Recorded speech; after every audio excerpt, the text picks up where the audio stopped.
Hi, it's Bernadette Joy, and as you may or may not know, I recently closed my first business, Dressed. And while it was a great decision for me and I'm so excited for the future, I did not realize all of the things that I would learn in the past couple of weeks about closing a business, about making that transition, and about all of the people that I've met during that time period. And so I thought it would be great to share my experience and share these stories with you in this next season called Undressed, where we meet some of my favorite people that I've met through my journey at my first business and share some tips and tools and resources on starting a business, closing a business, and all the things that happen in between. So stay tuned and see you soon.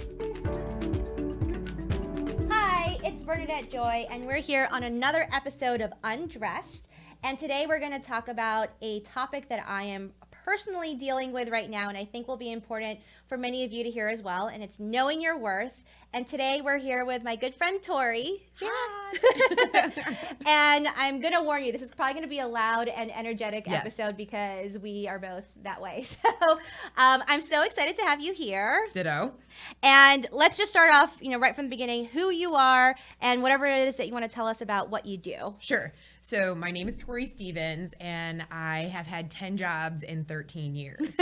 I tell that because everybody goes, oh my gosh, it's a job hopper, right? But there's definitely some rhythm to it of what was going on and some life changes. So past is I have a background in higher education and then corporate. I've always been in a talent developer role. So I was in career services and admissions when I was in higher ed. That's what my master's is in educational leadership. And I used to build 100-person volunteer peer programs in order for people to own their transferable skills. And we'll definitely talk more about that. But Greek life, residence life, athletes, kids who are I don't even know what major I'm going for. This is an awful GPA, whatever, are going, how am I going to transfer this out? Oh, I just played football. I'm not going to do anything with that. I'm like, wrong. We are so wrong on this one. We're going to talk. So then when I moved to Charlotte, North Carolina, I'm from Michigan. About 6 years ago, I moved down here. I worked for MetLife Insurance and hired 350 people in 4 months for them. So there definitely was this process that I got really good at finding out somebody's transferable skills really fast. Yeah. And then I was at Bank of America for 4.5 years, and I did the internship, the leadership development programs, and I built a consulting team for them. Awesome. Yes. So fast forward real quick is that 1.5 years ago or about, I became an entrepreneur, started a company called EvolYOUtion.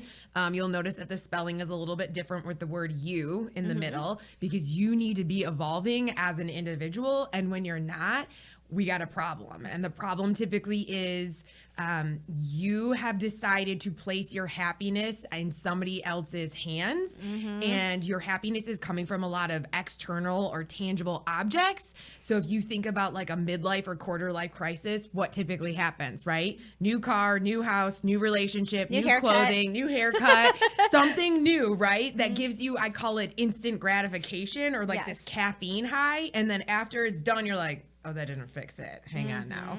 So that is what I work with people is I coach, teach, and speak, and I teach people how to think, talk, walk so that they can own their truth through owning their skills and their talents and their gifts within their transferable skills.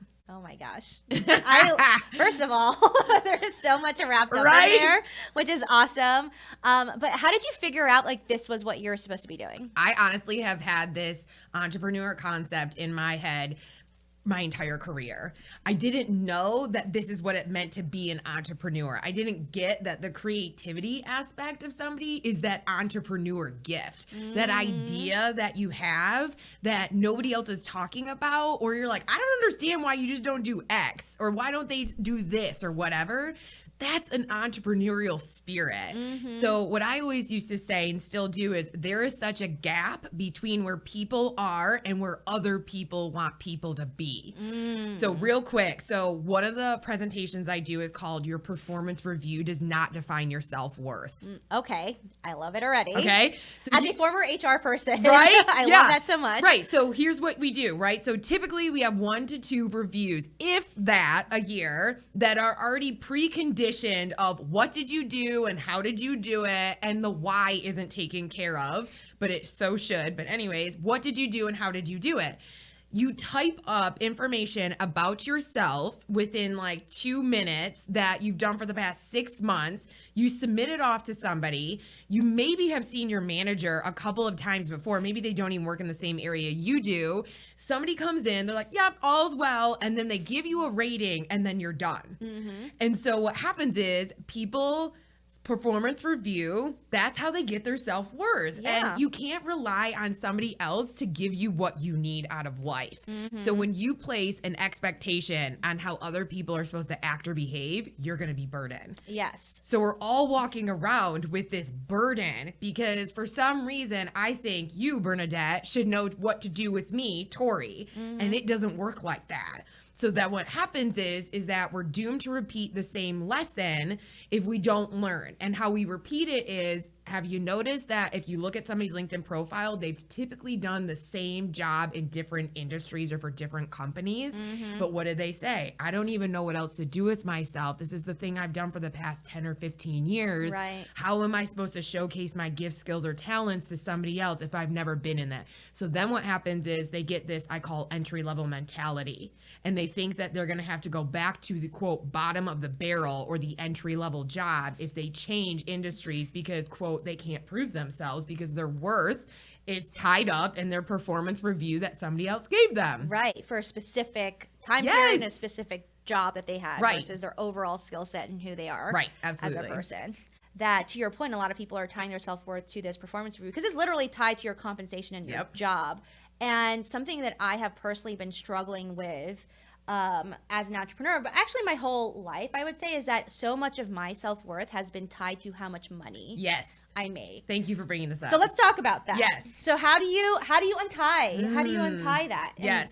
The reason I say that is something that really occurred to me recently was that, so my father was a CFO in his prior life. And so very much cared about money and always define people by what their jobs were. And I didn't realize this until this past year, where I asked him when he had some relatives coming from the Philippines, and I said, who's coming? And really all I meant was like how they related to us and are they nice?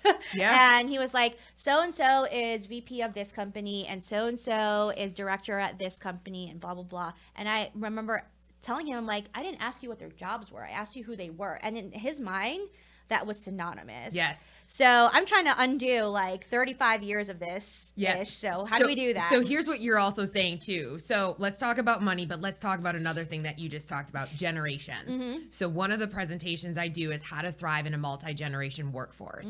And what I'm talking about is fear, lack of communication, and the environment that you grew up in. And what I mean by environment is the generation that you grew up in. A boomer saw the civil rights movement happen. They saw JFK being killed and Martin Luther King Jr. being killed, right? A millennial watched 9/11 be destroyed, or the towers be destroyed in front of them, and had the Columbine shooting. Totally two different things. And so what happens is that your perspective is different. But what we all forget is that we don't communicate to have a conversation in order to like listen first and then learn. We already come in with this preconceived notion that you operate the same way that I do. Absolutely. Yeah. Absolutely. Which is obviously not the case. Right. Yeah, right? So then kind of shifting that to the money perspective, here's what happens. When somebody chooses that they are interested in talking to me about coaching, if they don't feel that they trust themselves enough, they don't have enough worth in them, or they don't value who they are, they will never sign up for coaching. So what's that tied to is, do I believe in myself enough in order to put money towards my own development, recognizing there is not going to be an immediate, tangible outcome attached to me putting money into something? Okay, so then Which is very hard for people to even comprehend. Yeah. And then pair it with what you do with like Crush This Debt, right? Is that people get this blinders on and they're like, well, I'm never going to make another dime. And I was like, you're going to get a paycheck in 2 weeks. Like, I'm sorry, have we not saved? Which is a whole nother story, right? Is that they haven't saved $1 to their name a lot of the time, or they say they don't have any money. And then I'll see them out tomorrow at a restaurant throwing down $100. LV purse or whatever. Yeah, right. And I was like, oh, your priorities are they're different. Oh, and so what's happening is that it's that instant gratification, that caffeine high. Ooh, I feel good. I had a couple cocktails in a great restaurant and whatnot. And then tomorrow morning you wake up and you're like, now I'm $100 less, but I don't have any money to my name. Right. Yeah. So this whole money thing is this notion of, where did your ideas come from a value perspective of how much money do you need or want? And then also, what is the limiting belief you have on yourself about money? Mm-hmm. We don't talk about money. And so if we do talk about money, it's this very like icky thing, and we don't know how to have a conversation, which means I think this is the main reason why, Tori's 2 cents of opinion, why entrepreneurs don't make it within the first year. Yes. Because they do not value their time, their trust, their worth, or their value. Yep. So they immediately discount themselves. So the interesting part is that when I say what my worth and value is from a coaching perspective, I'm either going to have 2 reactions. Either I totally respect and understand and let's go, or they're going to start discrediting me. That discrediting is not about me. It's about them. Yes. It's about something that's inside of them that they don't see in them, but they see in me. And so now I become the bad guy. Yes. It's a pain body that they have about something else in their life that they're like, I don't want to go there. Oh, man. And not let that affect your self-worth. Yes, absolutely. So one of the reasons why I didn't jump to be an entrepreneur is because I was so scared owning my truth. So I say people either love me or they don't know what to do with me. It's like a total accurate representation, right? So here's the thing. I would say that people use the excuse that they are, quote, a people pleaser. So you have a group of people that love you and support you and champion you on. But the people that don't want to love you, support you, or challenge you, you people please them. And so I was a people pleaser for a really long time. Yeah. Shoot, man, I'm a Libra. And I would be like, it's because I always want it balanced, right? Like, I need to make sure everybody's good or that sort of thing. That was my version of saying people pleaser. Yeah. So the thing is that you have to stop and put some distance between you and that other person. And I don't mean like physical distance, I mean mental distance. Yeah. So in the sense of, if you are relying on somebody to tell you your worth and your value, we got a problem. And that's what I work with in coaching.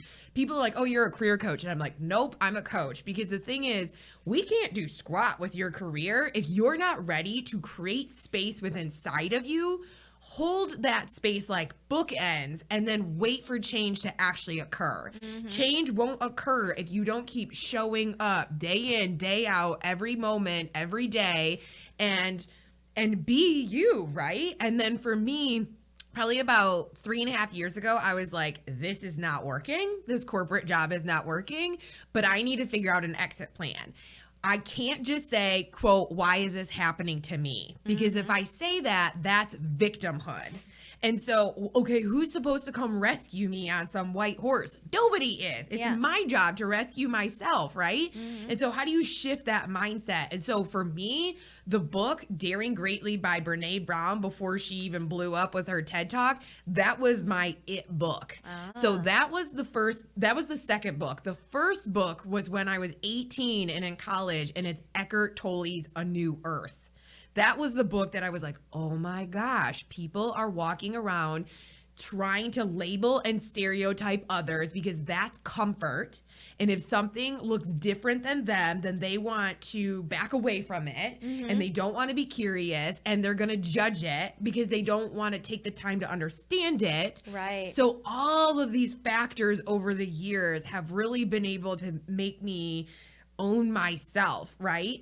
And I think something that I've been trying to unpack myself recently is this whole idea of, recognizing that when someone is coming at you with something that's really not about you, it's not, and I had that kind of awakening when I closed Dressed, and I realized a lot of people had well-intentioned questions as basically like, why did you close it? What are you doing next? Oh, you must be doing this next because X, Y, and Z, and just making all these assumptions without even really asking. Right. After I got many of those responses and I took a step back, I realized, I see that a lot of people are just kind of projecting what they would be doing in that same situation. A lot of people wouldn't be shutting down a business that seemed relatively successful, or a lot of people wouldn't, take a leap into another business without having like that 100% plan first. And I recognized, I was like, okay, like maybe it's more out of concern, or maybe it's because they just literally don't understand where that's coming from. And so there was no reason for me to be upset at that. And it took me like going through that process and it happening to realize like, okay, yeah, absolutely. People do not operate the same way as me. And that's probably why we're not doing the same thing or doing the same jobs. And that's okay. That it's not necessarily that I'm doing something wrong. It's just different from what everyone else is doing. So my worth is no less because someone else wouldn't do the same thing. And that's a hard lesson to learn. Yes. And I tell people all the time, be careful of how many people you tell about what you want to do in your future, and understand why are you asking them for their opinion before you ask them. Yes. Let's talk. Yes. Yeah. Yes. Okay. Yes. Okay. Continue. Sorry. Okay. No, I love it. That's why I was like, oh, we're coming back to this. So here's the thing. When I was leaving Michigan, it was in 2010. 2013. So we're about 5 years out from the recession happening, and Michigan got crushed in like a million ways. But the auto industry is what totally took that sucker down, right? Yeah. And people would say to me, I don't understand why you're leaving. It's just getting back on, Michigan is just getting back on its feet. You should be grateful for the job that you have. Why don't you just move to a different city? Aren't you going to miss your family and friends? You're an only child. What are your parents going to do if you're not like 20 minutes away or whatnot? Okay. And so it's the same thing. It was like, I'm sorry. I feel like now I'm doing something wrong. Yeah. And so what it's based in is it's based in an emotion that they have not processed out, because guess what the next statement typically is? I wish I would have done what you did. Exactly. Or I did what you did and this didn't work out for me, so then I decided to come back. Or if I had it to do it all over again, right? It is an emotional opinion that they are saying on you. That is a surefire sign that there are layers that need to get peeled back, and there is some coaching, therapy, journal, podcast listening, whatever. All of the above. Whatever you want to do that needs to happen. Because the thing is that you're trying to have a hunt in my game. Yeah. And so that's what I say as a coach, that I say I am an unemotional, unbiased, third-party perspective who does not have a hunt in your game. You have to think about it and put some distance in between, and then you have to talk about it with somebody who doesn't have a hunt in your game. And you need to like spitball things. I always say to people, if you could throw anything against the wall and it would stick, what would you say? And that freedom, setting that up, that they're like, oh, I can say anything and I'm not being judged. Yeah. That judgment is coming from you told too many people in your past that had a visceral, emotional reaction to something that you did, and you got shunned for it, or you got scolded for it, or you got lectured for it, or you got whatever for it. And now you're like, I don't know if I can own my truth. Yeah. Yeah. And people assume that reaction is the truth, and that's not it. And so I love that you're saying that, because I think, and especially with women, we tend to hang a lot of our self-worth around other people's opinions of the way that we look, the way that we talk, the way that we act, what we do for a living, how we manage our families, all of that stuff. And so, what would you suggest for someone, let's say going into 2020, Sure. right? What is one simple thing that someone can do to start kind of putting themselves in the direction of, all right, owning your truth, like you said? Yeah. I would say super simple: podcasts, books, and TED Talks. So you have probably a commute to work. You take a shower the majority of the days. Hopefully, yes. Yeah, you probably work out. Maybe you work at a gym. Maybe you have a dog, and I bet you they would really like to go for a walk or two. Maybe you have a significant other that really likes taking walks in the park or whatever. Maybe you have a bunch of girlfriends. Whatever you're doing, you have to take the time slots that you can multitask. It's okay. You just got to listen to the words and just repeat that sucker over and over again. Or you've got Audible now, right? You've got Spotify. You have the tangible books if you want, or whatever. You have to immerse yourself, and even if you just need to read a chapter a night, that is how you start eating the elephant one bite at a time. Yes. And nobody can say to me, I don't have time. I'm sorry. You're going to lay down in bed, and my guess is you're not just going to immediately fall to sleep. So go to bed 20 minutes early and shut off your technology and quit looking at your social media at 10 o'clock at night. I promise you will be there tomorrow morning when you wake up, and that's the first thing you pick up, right? And read or listen to an Audible. I don't care what it is, but that is how I started prepping myself. Yes. Is I just kept listening. And you know what it was? I'm not the only one that thinks this way. But I bought this treasure chest at like a thrift store. Like it actually looks like a pirate's treasure chest. And I put my phone, my wallet, and my keys in there. One, so I don't lose them. But also like I don't pick up my phone after like 8 o'clock now, and in the evening, and I don't pick it up until the next day. Love it. And all of a sudden, I have a lot of time. Like. Yep. Who would have guessed, right? You know, and I think the other aspect of that too, and what I think is really interesting is as I've had people come to me asking to be coached on financial stuff, I have given them the assignments that I will be happy to take you on as a client. First, you must listen to the first 10 episodes of my podcast, which in total would take an hour and a half, 2 hours. And how many people do not come back because they don't want to put the work in? Yep. And that's a very simple thing. I'm like, you could probably get a lot of what you were looking from me anyway from listening to the podcast. And so if you can do that, then, and you still have questions, and I know that there's something more for us to talk about. But so many people, again, come and saying like, I need to change, I need to do the work. And there's so many little things that you can do. Right. That Instant doesn't require money. gratification. Yeah, but they want it immediately, but they want someone else to direct them. So. Totally, absolutely. For sure. Because some people will go, so do you know what kind of career that I'm going to do? You're like, let me get my crystal ball here. Right, literally. And I'm like, I've got some ideas, but I don't know you well enough. So if I can't figure it out, and because you haven't told me enough, like we need more digging to do, right? I remember speaking of that, of like this crystal ball situation, you don't even know what is out there. And you've limited yourself, right? So I remember being an admissions rep, talking to 10th graders. This was in 2008 in Michigan. And their eyes are the size of saucers because everybody around them, from a family perspective, has lost their job, right? And they're like, I'm supposed to know what major that I'm going to do, and I don't. And I'm like, it's okay. Your job doesn't even exist right now. Yeah. Right? And then think about social media blew up and technology blew up. And think about all the jobs, data scientists, and all the stuff that did not exist 10 years ago. Yeah, absolutely, for sure. And so I say the same thing to people. I'm like, one of your jobs you're going to have doesn't even exist right now. I love that. And if I had told myself 10 years ago that I was going to be doing whatever it is that I'm doing now, it's like that never would have occurred to me. So. I never wanted to be an entrepreneur. And then I was like, well, shoot, man, like nobody else is doing this. Like I was like, I'm so sick and tired of it not happening. So like, why not? Let's give it a whirl. I love it. Yeah. I love it. So if someone wants to engage in your services, how would they reach you? And what is a good first step into thinking whether or not you're the right fit? Right.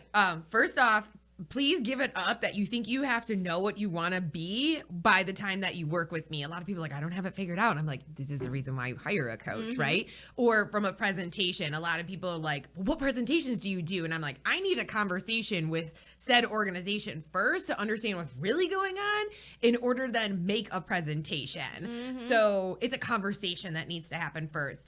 You can do that. I'm on Facebook, I'm on Instagram, and I'm on LinkedIn. It's EvolYOUtion. And then I always offer, like I said, free 30-minute one-on-ones. I totally gave it away. That like I'm doing it for me, really. But I mean, I am going to ask you a set series of questions and what those questions are. So why now? Why now are you interested in potentially talking to a coach? Or, hey, here's the deal. I'm a researcher. I take calculated risk. I might talk to you now, myself, Tori, right? And then in 6 months be ready. And I'm just gathering information. I totally respect that. I'm choosing to give you my time. Like, so that's to anybody. So that's how you can get a hold of me. Awesome.